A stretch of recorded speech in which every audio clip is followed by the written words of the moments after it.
America అధ్యక్షుడు Trump, ప్రధానమంత్రి నరేంద్ర మోడీ, భారత ప్రధానమంత్రి నరేంద్ర మోడీ ఫ్రాన్స్లో G7 శిఖరాగ్ర సమావేశం పూర్తయిన తర్వాత విడిగా మీటింగ్ జరిగింది. కొద్దిసేపటి క్రితం సంపూర్ణమైన సమాచారం కాసేపటి తర్వాత వస్తుంది. ప్రస్తుతానికి ప్రాథమికంగా అయితే ట్రంప్ భారత్లో అమెరికా పెద్ద ఎత్తున పెట్టుబడులు పెడుతుంది. అట్లాగే ట్రేడ్ డీల్, అమెరికా భారత్లో అమ్మకాలు, భారత్ అమెరికాలో అమ్మకాలు, వీటికి సంబంధించిన ట్రేడ్ డీల్ త్వరలోనే కుదరాలి అన్నటువంటి నిర్ణయానికి వచ్చారు. ప్రస్తుతం అటు అమెరికా బృందం ఇండియాలో పర్యటిస్తోంది.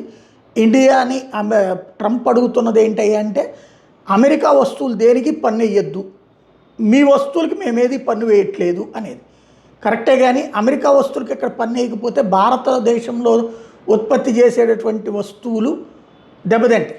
ఇక్కడున్న ఆ సదరు ఇండస్ట్రీస్ దెబ్బతింటాయి. అమెరికా వస్తువులతో పోటీలో తట్టుకోలేవు ఇవి. అమెరికాకి మార్కెట్ ఉంటుంది, ప్రత్యేకించి ఇంటర్నేషనల్ యాక్సెస్ ఉంటుంది కాబట్టి వాళ్ళ దానితో పోటీ పట్టడం కష్టం. అందుకనే ఆ వస్తువుల మీద ఎక్కువ ట్యాక్స్ వేస్తారు. అది తీసేయమంటాడు ట్రంప్. వాటిట్లో కొన్ని విషయాల్లో ఓకే, కొన్ని విషయాల్లో ఓకే కాదంటాడు మోడీ. ఇది చర్చలే ఇప్పుడు జరుగుతున్నాయి. దాని మీదనే ట్రంప్ ఆగ్రహం, దాని మీదనే అసహనం. మోడీ మొండితనం కూడా అక్కడే, మోడీ కుదరదనేది కూడా అక్కడే. దానివల్లనే 16 నెలల నుంచి ఇద్దరు ఎదురు బొదురు కూర్చోలేదు. ఇప్పుడు పశ్చిమాసియాలో శాంతి కోసం ట్రంప్ పనిచేశాడులే అని చెప్పాడు. కానీ భారత్ పాక్ ఆపరేషన్ సింధూర్ విషయంలో నేనే చేశానని ట్రంప్ చెప్పుకున్నా లేదని ఇంతకుముందే మోడీ చెప్పేశాడు.